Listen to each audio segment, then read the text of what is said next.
Deep in a dusty village, a tiny baby cried alone under a big tree. Where was her mother? What happened next will make your heart race. In a small Nigerian village where the sun shone bright and the baobab tree stood tall, a young Nigerian woman with braided hair in a yellow wrapper carried her baby girl on her back. The baby, with big, curious eyes, giggled as her mother walked along the dusty path to the market. The village was alive with sounds, goats bleating, children laughing, and women chatting as they sold yams and tomatoes. The young mother hummed a soft song, but her eyes were heavy. She had not slept well the night before because the baby had cried until the moon was high. She yawned, feeling the weight of her tiredness like a heavy basket on her head. At the market, the young mother set her baby down under a shady tree. The baby's colorful clothes sparkled in the sunlight as she played with a small stick.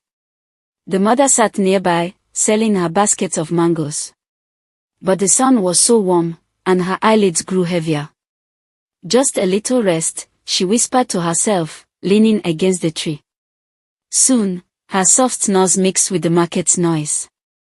The baby, curious and brave, crawled away, chasing a butterfly with wings as blue as the sky. No one noticed the tiny girl slip away from her sleeping mother. The baby giggled as she followed the butterfly down the path, away from the market. The village was big, and the path led to a quiet place where tall grasses whispered in the wind. The baby didn't know she was far from her mother now. She sat under a big baobab tree, playing with pebbles, her tiny hands dusty. Back at the market, the young mother woke with a start. Her heart jumped when she saw the empty spot where her baby had been. "My baby," she cried, her voice loud and scared. The other women turned to look, their eyes wide with worry. The sun was setting, painting the sky orange and pink. The young Nigerian woman in a yellow wrapper ran through the village, tears streaming down her face. "My baby is gone," she shouted.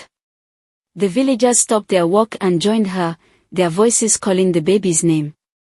Men with strong arms and women with colorful headscarves searched behind huts and near the river.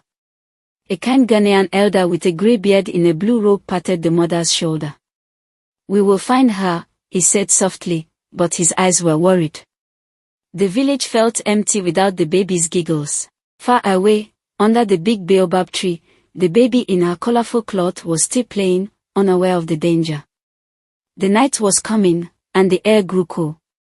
A monkey chattered in the tree, watching the baby with curious eyes. The baby laughed, clapping her hands, but the forest was not safe at night. Owls hooted, and strange shadows moved in the dark. The kind Ghanaian elder led a group of villagers toward the forest, holding a lantern that glowed like a small star. "We must hurry," he said, his voice strong but his heart heavy with fear for the little girl. As the villagers searched, a mysterious figure in a dark cloak appeared at the edge of the forest. No one knew who he was, but his eyes glinted in the lantern light. He watched the baby from afar, his face hidden in the shadows. The young mother's heart raced as she felt something strange, like a whisper of danger. She grabbed the elder's arm and pointed. "Who is that?" she asked, her voice shaking. The elder squinted, but the figure vanished into the trees. The villagers gasped, their fear growing. Was this stranger a friend or something much worse? The villagers pushed deeper into the forest, their lanterns flickering like fireflies. The young Nigerian woman in a yellow wrapper called her baby's name until her voice was hoarse. Suddenly, they heard a soft giggle. The kind Ghanaian elder in a blue robe raised his lantern and saw the baby sitting under the baobab tree, safe and happy.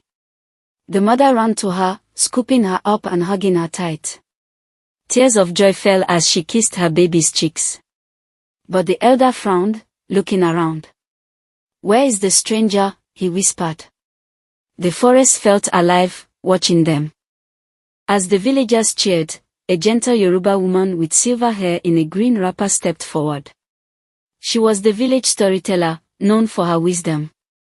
"This forest is special," she said, her voice soft like the wind.